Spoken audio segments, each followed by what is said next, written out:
కానీ ఇప్పుడు వచ్చే మున్సిపల్ ఎలక్షన్లలో మాత్రము తగిన గుణపాఠం చెప్పక తప్పదు అని కూడా మేము హెచ్చరిస్తున్నాము.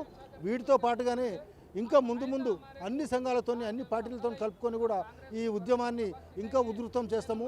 వాళ్ళ జీతాలు పెంచుకోవడానికి మాత్రం హక్కు ఉంటుంది, కానీ మా మీటర్ ఛార్జీలు పెంచుకోవడానికి వాళ్ళకు ఎందుకు రావట్లేదు అని కూడా అంటున్నాము.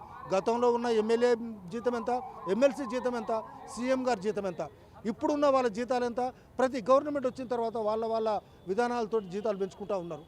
కానీ రెండు గవర్నమెంట్లు మారినా, రెండు గవర్నమెంట్లు బుద్ధి చెప్పినా, ఇంతవరకు మూడో గవర్నమెంట్ వచ్చినా కానీ వీళ్ళు మా మీటర్ ఛార్జీలు మాత్రం పెంచట్లేదు, ఉన్నాయి మాత్రము తీసేస్తూ ఉన్నారు. మూలిగే నక్క మీద నాటిపండు పడ్డట్టుగా మహాలక్ష్మి స్కీమ్ తీసుకొచ్చారు. చాలా సంతోషం. మహాలక్ష్మి స్కీమ్ తీసుకొచ్చిన తర్వాత మా డ్రైవర్లకు కూడా మీరు హామీ ఇవ్వడం జరిగింది. నిరుద్యోగ వృత్తి కింద నెలకు 6,000 రూపాయలు ఇస్తామని చెప్పారు. ఆ 6,000 రూపాయలు లేదు. సంవత్సరానికి 12,000 ఇస్తున్నారు, అది కూడా లేదు. ఏది కూడా ఇంతవరకు మోటార్ కార్మికులకు ఏది కూడా చెందలేదు. ఉన్న ఇన్సూరెన్స్ పాలసీ కూడా క్లోజ్ అయిపోయింది. కాబట్టి ఇప్పుడు ఆటో డ్రైవర్లకు మరణమా శరణమా అనేటట్టుగానే ఉన్నది. దీంట్లో మేము మాత్రం మరణించడానికి తగ్గలేదు, మా శరణమని ముందుకు పోతాము.